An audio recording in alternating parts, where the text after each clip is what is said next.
வாரும் இயேசுநாதா, வாரும் இயேசுநாதா, எந்தன் இதயம் தேடிடும் அன்பே நீ, வாரும் இயேசுநாதா, வாரும் இறைவனே, வாரும் இறைவனே, எந்தன் இதயம் தேடிடும் அன்பே நீ, வாரும் இறைவனே, வாரும் இறையாவியே, வாரும் இறையாவியே, எந்தன் இதயம் தேடிடும் அன்பே நீ, வாரும் இறையாவியே. கடவுளே, உங்க மனசுல என்னதான் இருக்கு? பாசம்.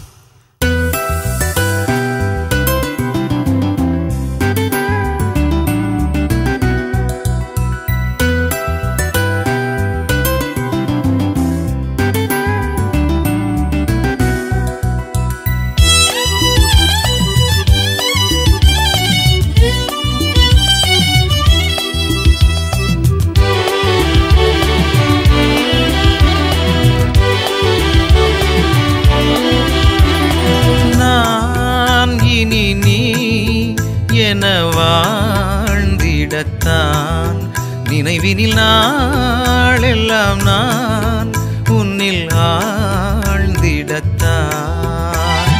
நான் இனி நீ என வாழ்ந்திடத்தான் நினைவினில் நாள் எல்லாம் நான் உன்னில் ஆழ்ந்திடத்தான். நெஞ்சம் வந்து தஞ்சம் தரும் உன் வார்த்தைகள் நேசி என பேசி என்னை உனதாக்குமே. நெஞ்சம் வந்து தஞ்சம் தரும் உன் வார்த்தைகள் நேசி என பேசி என்னை உனதாக்குமே.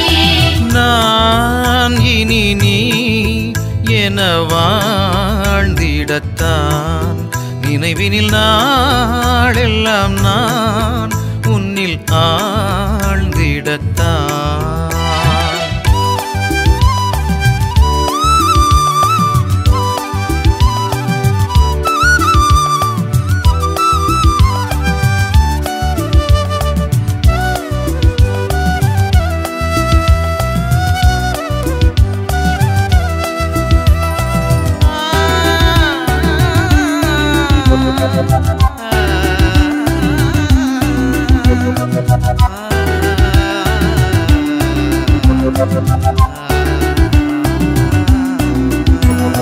நலமான எண்ணங்களால் மகிழ்வான வார்த்தைகள் மலரும், மகிழ்வான வார்த்தைகளால் உயர்வான செயல்கள் பிறக்கும், உயர்வான செயல்களினால் உயிருக்குள் ஒழுக்கம் தவழும், உயிரான ஒழுக்கத்தினால் உலகுக்குள் வாழ்க்கை சிறக்கும். எந்தன் எண்ணம் வார்த்தை செயலால் உன்னில் உறவாடவே. எந்தன் எண்ணம் வார்த்தை செயலால் உன்னில் உறவாடவே.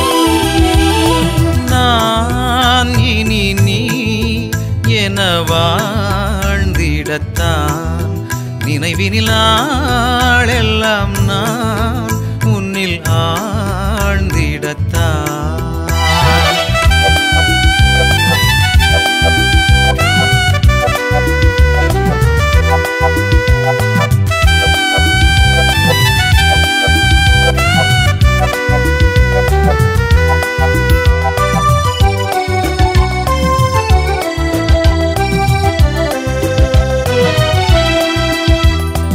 அன்பான வாழ்க்கையினால் அழகான நேயம்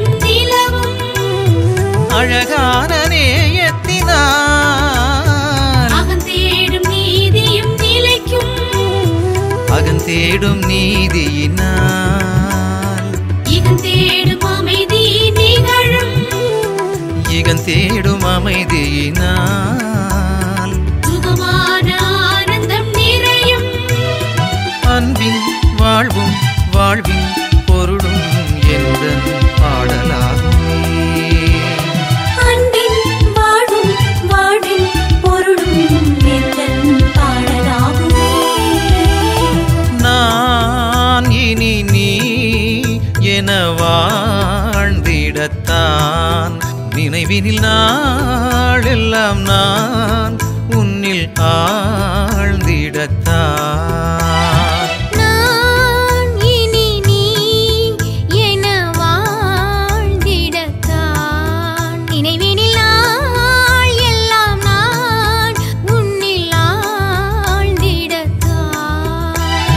நெஞ்சம் வந்து தஞ்சம் தரும் உன் வார்த்தைகள் நேசி என பேசி என்னை உனதாக்குமே நெஞ்சம் வந்து தஞ்சம் தரும் உன் வார்த்தைகள் பேசி என பேசி என்னை உனதாக்குவே நான் இனி நீ என வாழ்ந்திடத்தான் நினைவினில் நாளெல்லாம் நான் உன்னில் ஆழ்ந்திடத்தான். யோவான் எழுதிய நற்செய்தி அலகு 10 இறை சொற்றொடர்கள் 22 முதல் 30 வரையிலானவைகள். அக்காலத்தில் எருசலேமில் கோவில் அர்ப்பண விழா நடந்து கொண்டிருந்தது. அப்போது குளிர்காலம். கோவிலின் சாலமன் மண்டபத்தில் இயேசு நடந்து கொண்டிருந்தார். யூதர்கள் அவரை சூழ்ந்து கொண்டு, இன்னும் எவ்வளவு காலம் நாங்கள் காத்திருக்க வேண்டும்? நீர் மெசியாவானால் அதை எங்களிடம் வெளிப்படையாக சொல்லிவிடும் என்று கேட்டார்கள். இயேசு மறுமொழியாக, நான் உங்களிடம் சொன்னேன், நீங்கள் தான் நம்பவில்லை. என் தந்தையின் பெயரால் நான் செய்யும் செயல்களே எனக்கு சான்றாக அமைகின்றன. ஆனால் நீங்கள் நம்பாமல் இருக்கிறீர்கள். என்னில் நீங்கள் என் மந்தையைச் சேர்ந்தவர்கள் அல்ல. என் ஆடுகள் எனது குரலுக்கு செவிசாய்க்கின்றன. எனக்கும் அவற்றை தெரியும். அவையும் என்னை பின்தொடர்கின்றன. நான் அவற்றுக்கு நிலை வாழ்வை அளிக்கிறேன். அவை என்றுமே அழியா. அவற்றை எனது கையிலிருந்து யாரும் பறித்து கொள்ள மாட்டார். அவற்றை எனக்கு அளித்த என் தந்தை அனைவரையும் விட பெரியவர். அவற்றை என் தந்தையின் கையிலிருந்து யாரும் பறித்து கொள்ள இயலாது. நானும் தந்தையும் ஒன்றாயிருக்கிறோம் என்றார். ஆண்டவரின் அருள்வாக்கு. இறைவா உமக்கு நன்றி.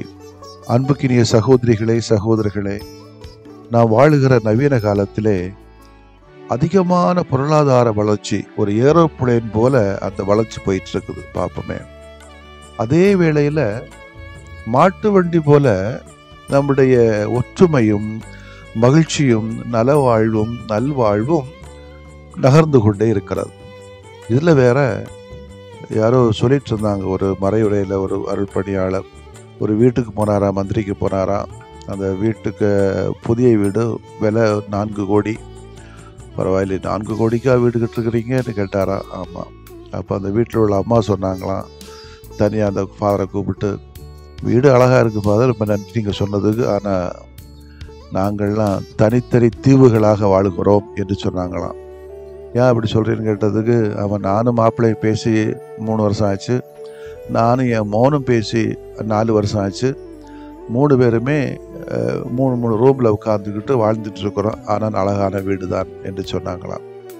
நம்மிடத்தில் இருக்க வேண்டிய அந்த மகிழ்ச்சியும் ஒற்றுமையும் சேர்ந்து வருதலும் இணைந்து வருதலும் ஒரு பக்கம் அதிகமான பின்னடைவை சந்திக்கிற வேளையிலே தான் இன்றைய இறைவார்த்தை நமக்கு நம்பிக்கை ஊட்டுகிறது. இயேசுவும் தந்தையும் ஒன்றாக இருப்பது போல அவரை ஆயனாக ஏற்றுக்கொள்கிற மந்தைகளாகிய நாமும் ஒன்றாக இருக்க வேண்டும். அவருடைய குரலை நாம் கேட்க வேண்டும். நமது குரலையும் ஆயன் கேட்க வேண்டும். இதில் எப்படி நம்புறது இயேசுவை அப்படின்னு சொல்கிற சமயத்தில் அவருடைய செயல்களை வைத்து இவர்தான் ஆண்டவர், இவர்தான் மெசியா, இவர்தான் நல்ல ஆயன், நல்ல மேய்ப்பன் என்று ஏன் நம்பக்கூடாது என்ற கேள்வியை அவர் கேட்கிறார். என்னை நம்புகிற மந்தைகளை நிச்சயமாக அழிய விடமாட்டேன் என்ற ஒரு வாக்குறுதியும் அந்த இறைவனால் இயேசுவால் கொடுக்கப்பட்டுள்ளது. நம்முடைய மத்தியிலே வாழ்கிற நம்முடைய பிள்ளைகளை ஒன்றாக இணைத்துக் கொள்கிறதுக்கு ஏதாவது முயற்சி எடுக்கிறோமா? இந்த பிள்ளைகளுடைய குரலை கேட்கிறோமா? பெற்றோர்களின் குரலையாவது கேட்கிறோமா?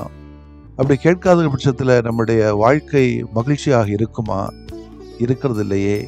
இதற்கு என்ன முயற்சிகள், முன்னெடுப்புகள் எடுக்கிறோம்? இதெல்லாம் இன்றைக்கு இந்த இறைவார்த்தை நமக்கு முன் வைக்கின்ற சில கேள்விகளும் சவால்களும். இதெல்லாம் இல்லாமல் நாங்கள் கிறிஸ்தவங்க என்று சொல்லுவது எனக்கு என்னவோ அது ஒரு இழுக்காகத்தான் தோன்றுகிறது. கிறிஸ்தவத்துக்குள்ளேயே எத்தனை பிரிவினைகள் இன்னைக்கு. தந்தை மகன் அந்த உறவு குடும்பத்திலே இல்லை, கிறிஸ்தவத்திலே இல்லை, கத்தோலிக்கத்திலே இல்லை, கிறிஸ்தவர்களுக்கு இடையிலும் இல்லை, கிறிஸ்தவர்களும் வேற மதத்துக்கு இடையிலே இல்லை. ஒரு சிலர் அங்கங்கே இருக்கிறது, அவ்வளவுதான். இறைவன் நினைப்பது போன்ற ஒரு வளர்ச்சி இதிலே இல்லை, அந்த ஒற்றுமையிலே இல்லை. வர வர குறைந்து கொண்டே இருக்கிறது. பொருளாதார வளர்ச்சி ஒரு பக்கம் மேலோங்கி போகிறது, இன்னொரு பக்கம் இந்த ஒரு ஒற்றுமை, மகிழ்ச்சி, நலவாழ்வெல்லாம் கீழே இறங்கிட்டு. இதை நம்ம டாட்சி பண்ணி கொண்டு போகணும். அதுதான் நம்ம வேலை. இன்னைக்கு எப்படி இயேசுவும் தந்தையும் ஒன்றாக இருக்கிறார்களோ, அவர்கள் ஒன்றாக இருக்கும்படி கடவுள் ஜெபிக்கிறார், இயேசு ஜெபிக்கிறார் என்று சொன்னால், நாமும் ஜெயிப்பதோடு நின்று விடாமல் நம்முடைய செயல்களிலும் நாம் இறங்கித்தானாக வேண்டியிருக்கிறது. கிறிஸ்துவும் இறை தந்தையும் ஒரே மனநிலையோடு இருக்கிறார்களோ, அவரை விட நமக்கும் ஒரே பிரிவினை எண்ணங்கள் இருக்கலாம், வேறு வேறு எண்ணங்கள் இருக்கலாம். ஆனால் ஒன்றுபட்டு வாழ வேண்டிய ஒரு சூழல் இருக்கிறது. இயேசுவின் மனநிலை, இயேசுவின் செயல்பாடுகள் கிறிஸ்தவ மக்களாகிய நம்மிடத்திலே இருக்க வேண்டும். கிறிஸ்தவ வாழ்வின் முக்கியமான நோக்கமே இந்த ஒற்றுமை தான்.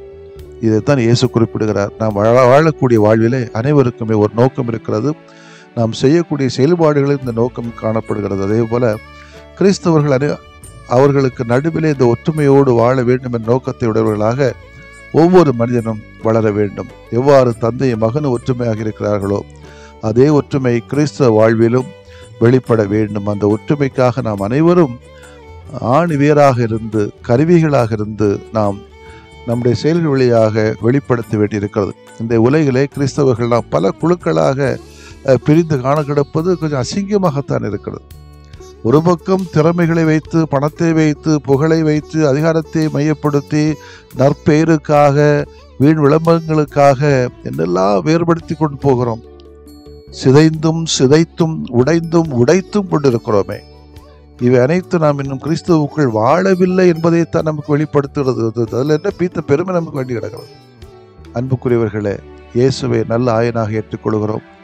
அந்த இயேசு தந்தையை உண்மையான தந்தையாக ஏற்றுக்கொண்டு ஒற்றுமையாக நம்மை வழிநடத்துகின்றார்கள் என்று சொன்னால், நம்முடைய குரலை கேட்கிறார்கள் என்று சொன்னால், நாமும் முடிந்தவரை ஒற்றுமையாக இருக்க நம்ம முயற்சி எடுக்க வேண்டும். அவரது குரலை அடையாளம் கண்டு கொள்ள வேண்டும். இறைவன் நம்மிடம் பல வகைகளிலே பேசுகிறார். திருநூல் வழியாக, இயற்கையின் வழியாக, நம்மோடு வாழுகிற மனிதர்கள் வழியாக பேசுகிறார். நாம் அவரது ஆடுகளாக இருந்தால் அவரது அன்பின் குரலை அடையாளம் காண முடியும். 2, அவரது குரலுக்கு செவிமடுக்க வேண்டும். அவரது சொற்களின்படி நாம் நடக்க வாழ வேண்டும். 3, அவரை பின்தொடர வேண்டும். நமது வாழ்வு முழுவதுமே இயேசுவை பின்பற்றும் ஒரு பயணம்தான். இந்த 3 வழியாக நாம் அவரது அன்பின் ஆடுகள் என்பதை எண்பிப்போமா? ஆமேன். மன்றாடுவோமாக. நல்ல ஆயனாகி ஆண்டவரை போற்றுகிறோம். எங்களை உமது ஆடுகளாக தேர்ந்து கொண்டதற்காக நன்றி. நாங்கள் உமது குரலை அடையாளம் கண்டு செவிமடுத்து உம்மை பின்பற்றுகின்ற வரத்தை தாரும். ஒற்றுமையோடு வளரக்கூடிய சூழ்நிலை எங்கள் மத்தியில் உருவாக்கும் ஆண்டவரே. ஆமேன்.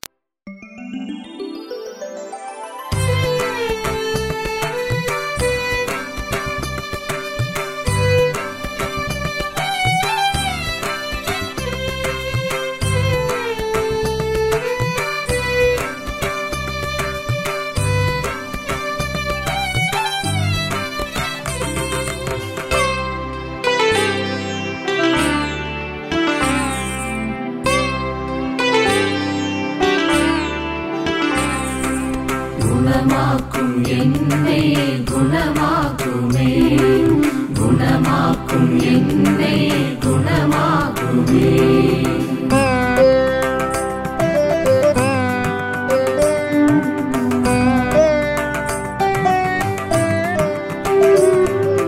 பிழை காணும் பிடி நின்று குணமாக்குமே, பகை காக்கும் குணம் நீக்கி குணமாக்குமே. குணமாக்கும் என்னை குணமாக்குமே, குணமாக்கும் என்னை குணமாக்குமே.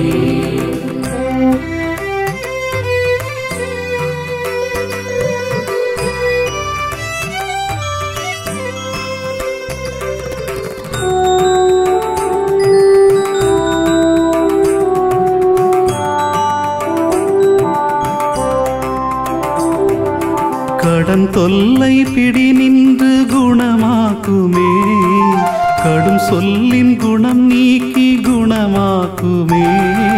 குணமாக்கும் என்னை குணமாக்குமே, குணமாக்கும் என்னை குணமாக்குமே.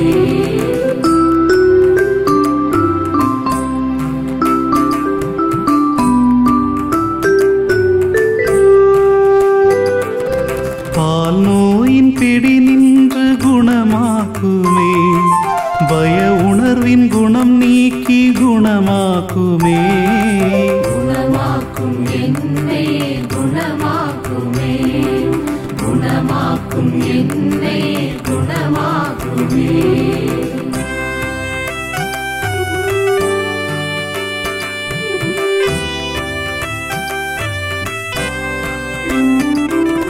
போதை பிடி நின்று குணமாக்குமே, பொய் கூறும் குணம் நீக்கி குணமாக்குமே. குணமாக்கும் என்னை குணமாக்குமே, குணமாக்கும் என்னை குணமாக்குமே.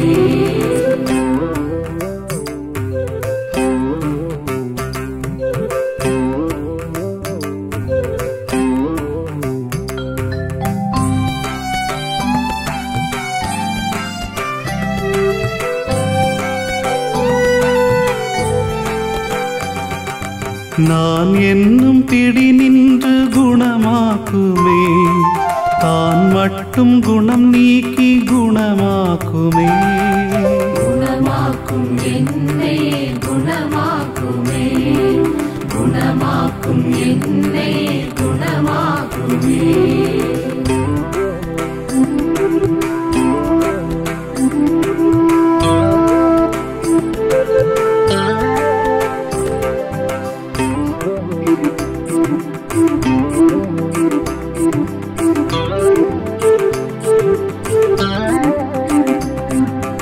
உடல் நோயின் பிடி நின்று குணமாக்குமே, உள நோயின் வலி நின்று குணமாக்குமே. குணமாக்கும் என்னை குணமாக்குமே, குணமாக்கும் என்னை குணமாக்குமே.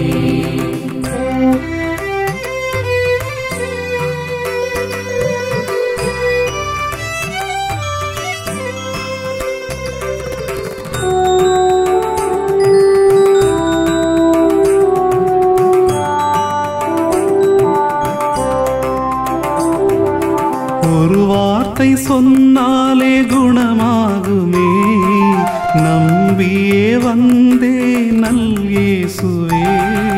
குணமாக்கும் என்னை குணமாக்குமே, குணமாக்கும் என்னை குணமாக்குமே.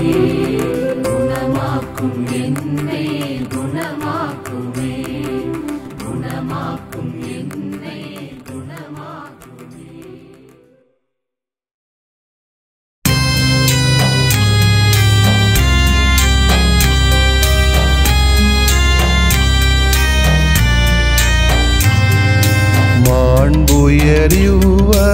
மாண்புயரிவருள்ளடையாளத்தை தாழ்ந்து பணிந்து ஆராதிப்போ. பழைய நியம முறைகள் அனைத்தும் இனி மறைந்து முடிவு பெறுக. புதிய நியம முறைகள் வருக. புலன்களாலே மனிதன் இதனை அறிய இயலா. குறைகள் நீக்க நம்பிக்கையின் உதவி பெறுக.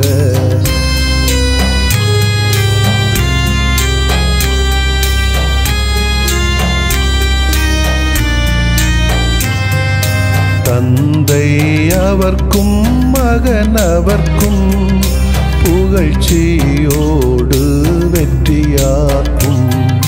மீட்பின் பெருமை மாட்சிமையோடு வலிமை வாழ்த்து யாவுமாக. இருவரிடமாய் வருகின்றவராம் தூய ஆவியானவர்க்கும் அள சம புகழ்ச்சி என்றுமே உண்டாகுக. ஆமென். வானில் நின்று அவர்களுக்கு அப்பமளித்தீரே, இனிமையெல்லாம் தன்னகத்தில் கொண்ட அப்பம் இதுவே. மன்றாடுவோமாக. இறைவா, இந்த வியப்புக்குரிய அருளடையாளத்திலே உம்முடைய பாடுகளின் நினைவை எங்களுக்கு விட்டு சென்றீ. உமது திருவுடல் திரு ரத்தமாகியவற்றின் தூய மறைபொருளை வணங்கும் நாங்கள் உமது மீட்பின் பயனை இடைவிடாமல் துய்த்து உணர்ந்து மகிழ அருள்வீராக. தந்தையாகிய இறைவனோடு தூய ஆவியாரை ஒன்றிப்பில் இறைவனாய் என்றென்றும் வாழ்ந்து ஆட்சி செய்கின்ற உம்மை மன்றாடுகின்றோ.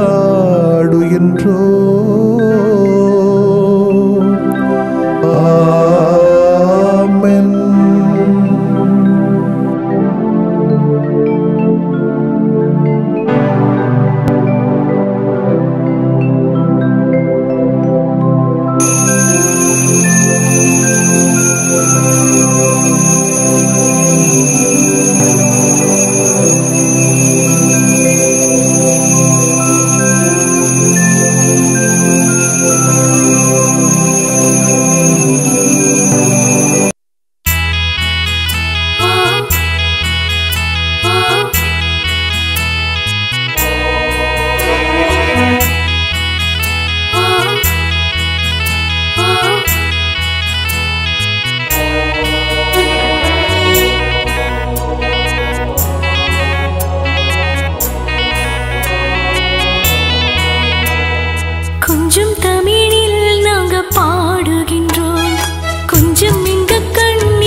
உரிய தூய இறை நன்மைக்கு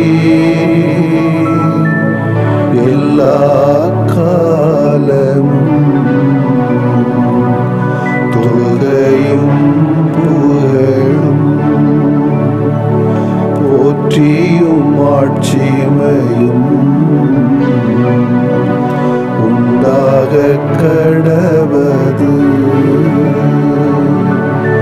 போற்றியும் ஆட்சிமையும் உண்டாக கடவது. தந்தை, மகன், தூய ஆவியாரின் பெயராலே ஆமென்.